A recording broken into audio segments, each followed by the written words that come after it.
दोस्तों आज के इस वीडियो में इशाप बैंक का पे स्लिप यानी जमा पर्ची आप कैसे फिल कर सकते हो, कैसे लिख सकते हो, कैसे भर सकते हो, इसके बारे में कुछ जानकारी शेयर कर रहा हूँ। बहुत छोटा से अक्षर में यहाँ पे लिखा हुआ है जमा पर्ची बाय पे इन स्लिप। तो आइए जानते हैं दोस्तों कि इसको कैसे भरना है इस फॉर्म को।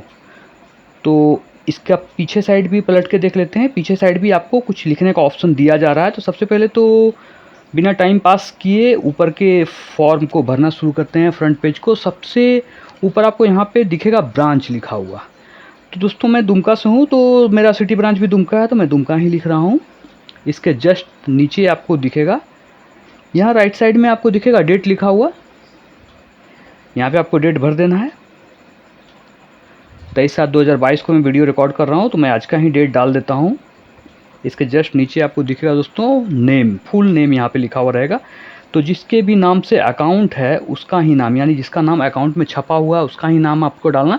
कई बार ऐसा होता है कि हम लोग जो जमा करने जाते हैं वो खुद का ही नाम डाल देते हैं, ऐसा नहीं करना है। सिग्नेचर की जगह पे आप अपना नाम डाल सकते हो, बट यहाँ पे आपको अपना नाम नहीं डालना है। यहाँ पे अकाउंट होल्डर का ही नाम डालना है। और यहाँ पे आपको अकाउंट नंबर का एक बॉक्स दिखेगा 16 डिजिट का, तो यहाँ पे आपको भर देना है। तो रैंडमली मैं वहाँ पे 1 2 3 4 5 6 लिख रहा हूँ, बट आपको अकाउंट में जो छपा हुआ है वही आपको भरना है दोस्तों।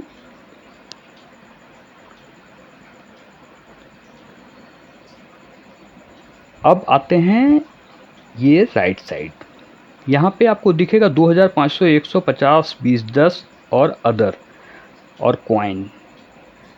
और ये जो नीचे का आप कॉलम देख रहे हो यहाँ पे लिखा हुआ drawn in on the bank, drawn name, cheque, DD number, amount. तो ये सब आपको छोड़ देना है, क्योंकि यहाँ पे चेक डीडी से पेमेंट करते हो तब भी आपको यूज करना है। तो यहाँ पे आपको दिखेगा 2500 150 20 10। तो यहाँ पे अगर 10,000 रुपये जमा कर रहे हैं और हमारे पास यदि 2000 के 5 नोट हैं तो यहाँ पे 5 लिखेंगे और राइट साइड में लिखेंगे 10,000 10000।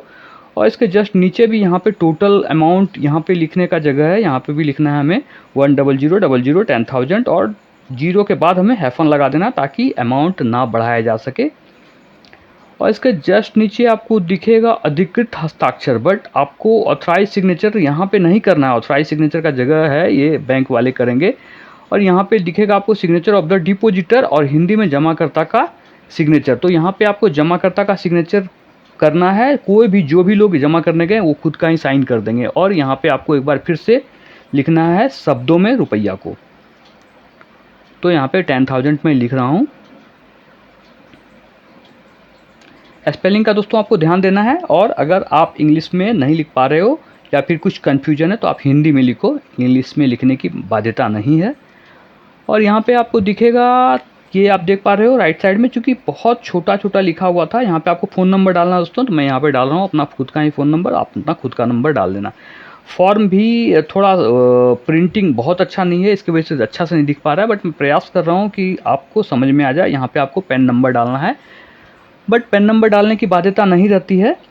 अगर आप 50,000 से ऊपर का लेन देन कर रहे हो तब भी आपको भरना है, नहीं तो पेन नंबर भरने की आवश्यकता नहीं है।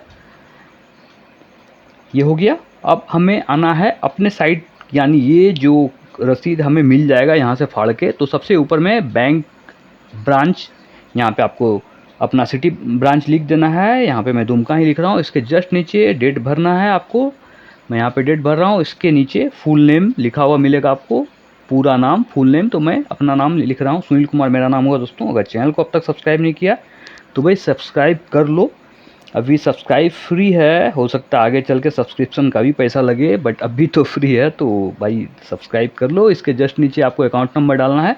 तो आपने जो राइट साइड में अकाउंट नंबर डाला है सेम अकाउंट नंबर यहाँ पे भी डाल देना है। और यहाँ पे आपको लिखा हुआ दिख रहा है चेक, कैश और पार्टिकुलर्स। तो यहाँ पे मैं भर रहा हूँ। यहाँ 10,000 अगर आप जमा कर रहे हो तो ये आपके पास सबूत के तौर पे ये रसीद रहेगा।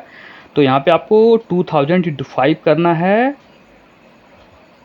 और राइट साइड में आपको 10,000 लिख देना है। इसके जस्ट नीचे यहाँ पे टोटल अमाउंट पे भी 10,000 आपको लिख देना है। और इसके नीचे दोस्तों आपको लिखा हुआ मिलेगा रुपीज़। यहाँ पे शब्दों में लिखना, ऐसा कुछ लिखा नहीं है, सिर्फ रुपीज़ लिखा हुआ है, बट आपको यहाँ पे शब्दों में लिख देना है। ये हो गया। और इसके नीचे आपको दिखेगा दोस्तों कैशियर यानी रोकड़िया और अधिकृत हस्ताक्षर। तो यहाँ पे जो जमाकर्ता आप जब काउंटर पे दोगे तो जो कैश काउंटर पे पीओ बैठे हुए वो यहाँ पे साइन करेंगे और ऑथराइज करके आपको मुहर लगा के आपको रसीद दे देंगे। और ये पीछे साइड में आपको लिखा हुआ दिखेगा जमाकर्ता, ये आपको अदाकर्ता बैंक व शाखा। तो यहाँ पे आपको सिटी ब्रांच लिख देना है। आप हाँ एक बात और बता दूँ, आप पीछे नहीं भी भरते हो तो भी चलेगा। और जस्ट बगल में आपको ड्रॉन नेम लिखा हुआ है, तो यहाँ पे आपको अपना नाम भर देना है और अमाउंट भर देना है। टोटल यहाँ पे आपको भरने का ऑप्शन दिखेगा। मैं आपको फिर से बता दूं कि अगर आप पीछे में फॉर्म नहीं भी भरते हो तो भी कोई इशू नहीं है, बैंक आपको नहीं मजबूर कर सकती इसे भरने के लिए। यहाँ पे नाम सिग्नेचर है तो सिग्नेचर एंड नेम आप भर देना। और लेफ्ट साइड में आपको शाखा और डेट, ये दोनों आपको भर देना है। इसके और नीचे भी है डेट प्लेस और सिग्नेचर है, बट मैं आपको फिर से बता दूं कि पीछे आप नहीं भी भरोगे तो भी चलेगा। बैंक आपको पीछे भरने के लिए बाध्य नहीं करेगी, क्योंकि सामने के ही फॉर्म में सारा चीज़ आपका भरा जा चुका है। यहाँ पे जैसा कि फ़ोन नंबर है, नाम है, अमाउंट है, सब कुछ तो भरा ही गया है। तो पीछे आप नहीं भी भरते हो तो भी चलेगा, इसीलिए आप पीछे मत भरो। मैं तो यही कहूँगा कि आप पीछे मत भरो, क्योंकि अदर और भी बहुत सारे केस होते हैं जिसमें ये पीछे भरना मैंडेटरी होता है। बट अगर आप नॉर्मली जैसे कि लोग सेविंग अकाउंट का पैसा जमा करने जा रहे हैं तो वैसे केस में लोग सिर्फ सामने का ही फॉर्म भरे। तो आते हैं फिर इस साइड हम, और एक बार फिर से मैं आपको रिपीट कर दूं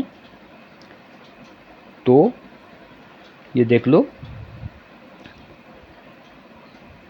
हाँ, आपको ध्यान देना है कि ऑथराइज साइन वगैरह का सेक्शन में कार्यालय यूज के लिए जो जगह दिया गया है, कहीं आप वहाँ पे मत लिख दो, नहीं तो पूरा ही फॉर्म बर्बाद हो जाएगा।